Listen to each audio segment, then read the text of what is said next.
Today, we're going to be talking about the 9 realms of Norse mythology, the Nephilim, and the Watchers.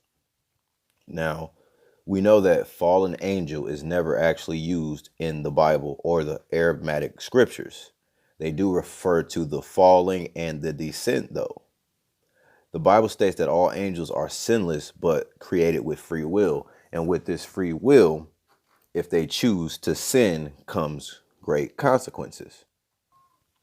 3 consequences that exist for them are being confined in the primordial abyss, being imprisoned in Tartarus, and the rest lose their purity and their heavenly status, and they are let loose on humanity.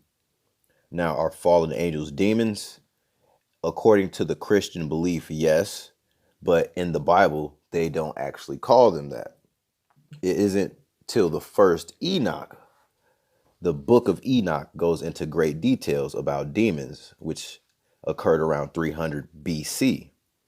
And this book is considered controversial and non-canon because of the great detail it goes into. It talks about how 200 angels had sexual relations with women, and these women were transformed into bird-like creatures, and they gave birth to the Nephilim. Now, it is said that the origin of all sin, according to Enoch, came from the Nephilim and not from Adam and Eve in the temptation of the forbidden fruit. The Bible mentions Enoch one time, and it pretty much says how Enoch was devoted to God and God brought Enoch into heaven. Now, the only original copies left of the book of Enoch are the Ethiopian copies, which are said to be some of the last original copies. First, Enoch exposes the sins of the Watchers. Now, the Watchers' job were to watch over humanity and influence humanity under God's rule, pretty much, in God's image. The book of Daniel mentions them about 3 times. One time it actually states that the one angels that he is watching are the holy ones, meaning there's obviously room for unholy ones. Now, the book of the Watchers took place before the great flood, probably several hundred years after the creation. This is where humans and angels actually lived and coexisted. It wasn't out of the ordinary to see humans and angels actually, intermingling, conversating.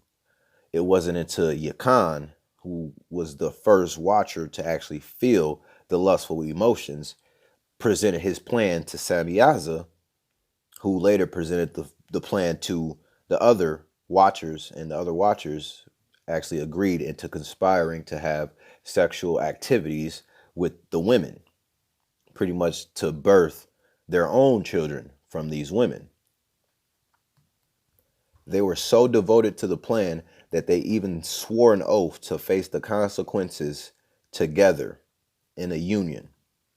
Now, the Watchers taught just about everything spiritual to the women. Azazel taught the art of war, cosmetic, art itself, violence, promiscuity, and all type of other things that were considered, forbidden. Now, the women who gave birth to the Nephilim, like I said, they transformed into bird-like creatures because they were mating with beings of heavenly vibration. So it caused their personal vibration to be manipulated as well as their DNA. Now, the Nephilim actually reside in one of the oldest realms out of the 9 in Norse mythology. One of the realms of Norse mythology is Jotunheim, which is the realm of the frost giants. Alfheim, which is the home of the light elves who actually push light spiritual magic and fight off dark magic.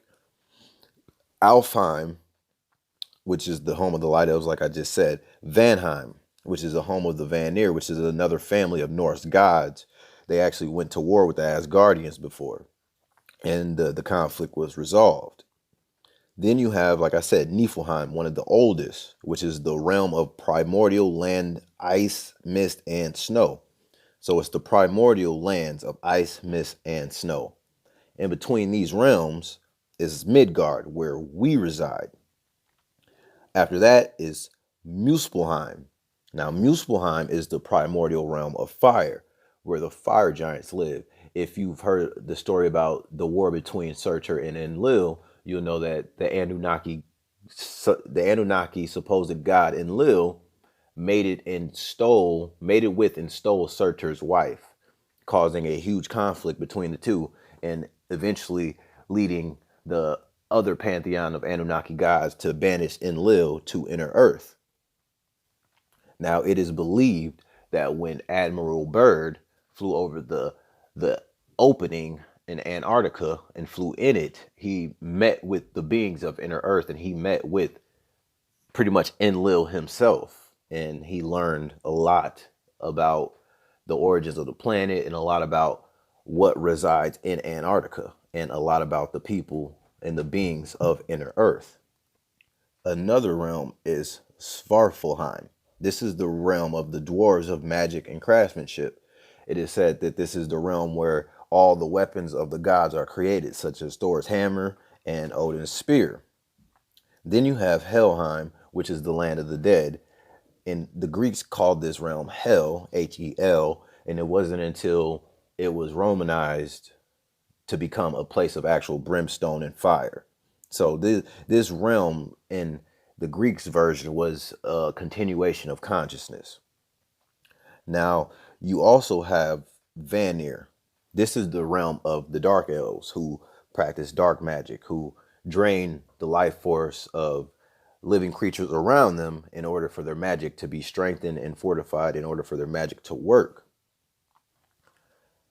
And then you have the realm of Ginnungagap. The realm called Ginnungagap is actually the primordial void. If you heard the story of Odin, I believe Odin actually imprisoned himself in this realm in order to reach a state of enlightenment.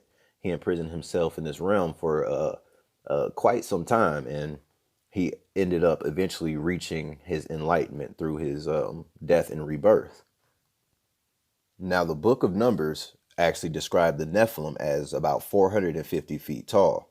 It states that they ate pretty much everything, and once everything was gone, they started eating the humans and they started eating each other. And it wasn't until archangels went to God and plead for an intervention, and God agreed to have the archangels, or not the archangels, but God agreed to have the Watchers, binded and imprisoned.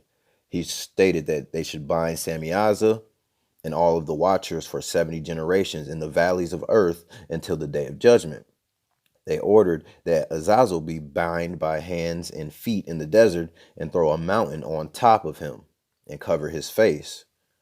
Gabriel, the archangel, suggested that letting the Nephilim and the Watchers tear each other apart through civil war. God actually cursed the spirit of the Nephilim. The ancient energy that is associated with the Nephilim was cursed. And this is where it is said that evil spirits come from. It is said that evil spirits are actually Nephilim. Now, Nephilim, they're not considered demons themselves, but they're considered the origins of demons. And the women who birthed the Nephilim were said to be turned into sirens. Stay tuned for more of this. I'm going to be going more into detail about it.